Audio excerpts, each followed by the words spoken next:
आम आदमी पार्टी के सीनियर नेता ते संसद मैंबर संजय सिंह ने कहा है कि अरविंद केजरीवाल ते मुख मंत्री अहुदे तो अस्तीफे देने तो बाद दिल्ली के लोग बेहद दुखी है ते चिंतित ने। अरविंद केजरीवाल को सुप्रीम कोर्ट तो राहत मिलने के बावजूद जनता की कचहरी में अग्नि प्रीख्या देने के लिए मुख मंत्री के अहुदे तो अस्तीफा दे दिता है। हुण जनता उन्होंने ईमानदारी मन के उन्होंने मुड़ मुख मंत्री बनावेगी। उन्होंने कहा कि मुख मंत्री के अहुदे तो अस्तीफा देने तो बाद अरविंद केजरीवाल सारियां सहूलतां छड्ड देंगे।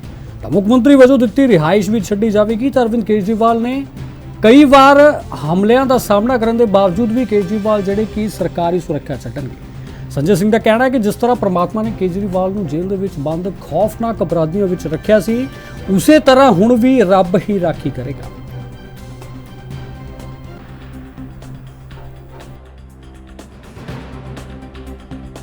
केजरीवाल जी ने कल अपने पद से इस्तीफा दिया और उनके इस फैसले से दिल्ली की जनता दुखी है, गुस्से में है, नाराजगी में है कि एक ईमानदार मुख्यमंत्री को जिसने दिल्ली की जनता के लिए एक नहीं अनेक काम किए, उनको इस्तीफा देना पड़ा। लोग सवाल पूछ रहे हैं कि अरविंद केजरीवाल ने इस्तीफा क्यों दिया। लोग सवाल पूछ रहे हैं कि अरविंद केजरीवाल को इस्तीफा देने की जरूरत क्या थी। उन्होंने तो ईमानदारी से दिल्ली के 2 करोड़ लोगों की सेवा की, फिर क्या आवश्यकता थी उनको इस्तीफा देने। आपने देखा होगा पिछले 2 साल से लगातार भारतीय जनता पार्टी अरविंद केजरीवाल को बदनाम करने की कोशिश कर रही है। भ्रष्टाचार के झूठे आरोप उनके खिलाफ खड़े किए गए, बेबुनियाद निराधार जिसमें 1 रुपए का सबूत नहीं मिला, ऐसे आरोप उनके ऊपर लगाए गए। बीजेपी वालों ने उनको भ्रष्टाचारी कहा, उनकी ईमानदारी पर सवाल उठाया।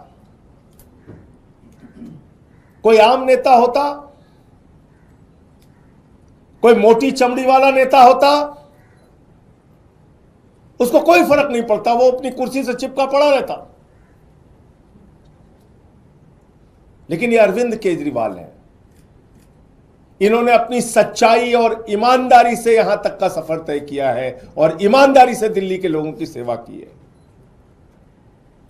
सुप्रीम कोर्ट ने उनके हक में फैसला भी दे दिया, एक ऐसे मामले में जिसमें जमानत मिलना लगभग नामुमकिन होता है। कोई और नेता होता तो कहता कि सुप्रीम कोर्ट से हमें जमानत मिल गई, काफी है। सुप्रीम कोर्ट ने कह दिया कि सीबीआई ने, ईडी ने जो कार्रवाई की है वो दुर्भावना से की है, राजनीति से प्रेरित होकर की है, पिंजरे में बंद तोते की तरह काम किया है।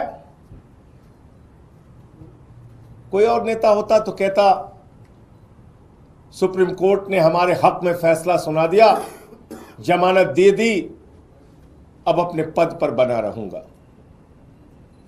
लेकिन अरविंद केजरीवाल ने तय किया, हम जनता की अदालत में जाएंगे।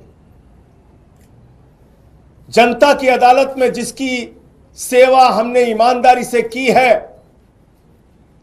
पिछले 10 सालों में हम उनके पास जाएंगे और उनसे अपनी ईमानदारी का प्रमाण पत्र लेके आएंगे। मुझे पूरा भरोसा है दिल्ली की जनता प्रचंड बहुमत के साथ अरविंद केजरीवाल को ईमानदारी का प्रमाण पत्र देगी, कि उन्होंने पूरी सच्चाई के साथ, ईमानदारी के साथ दिल्ली के लोगों की सेवा की है। मुख्यमंत्री के तौर पे बहुत सारी सुविधाएं किसी भी व्यक्ति को मिलती हैं, अरविंद केजरीवाल को भी वो सुविधाएं मिली हैं।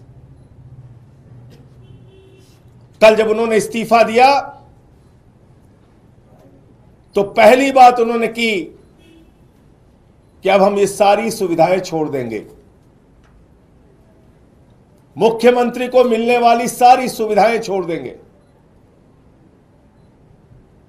बाकी नेताओं की हालत हम जानते हैं। अगर कभी किसी पद पे पहुंच गए, कोई सुविधा मिल गई तो उसको नहीं छोड़ने के लिए सालों साल लड़ाई लड़ते हैं, घर से मकान से चिपके रहते हैं।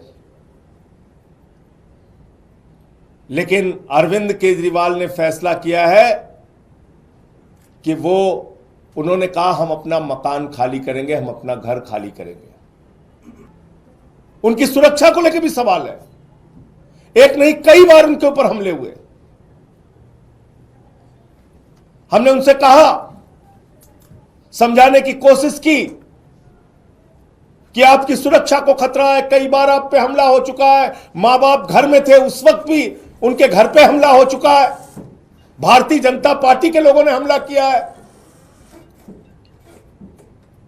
कई बार उनको शारीरिक नुकसान पहुंचाया गया, कहीं कालिक फेंकी गई, कहीं हमला किया गया, चोट पहुंचाई गई।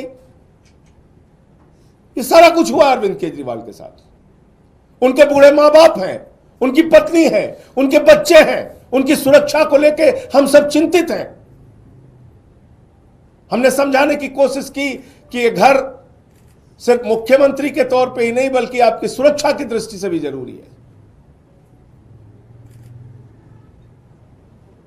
लेकिन उन्होंने तय किया कि हमारी रक्षा भगवान करेगा, ईश्वर करेगा। मैं 6 महीने जेल में रहा, खूंखार अपराधियों के बीच में रहा, लेकिन बावजूद इसके ईश्वर ने मेरी रक्षा की। ईश्वर ही मेरी रक्षा करेगा, मुझे घर की कोई चिंता नहीं। तो उन्होंने घर छोड़ने का फैसला किया। घर छोड़ के लोगों के बीच में रहेंगे, आम लोगों के बीच में रहेंगे। अभी तय नहीं है कहां रहेंगे, लेकिन आप सबके प्यार से, आशीर्वाद से कोई ना कोई ठिकाना तय होगा जहां पर वो रहेंगे।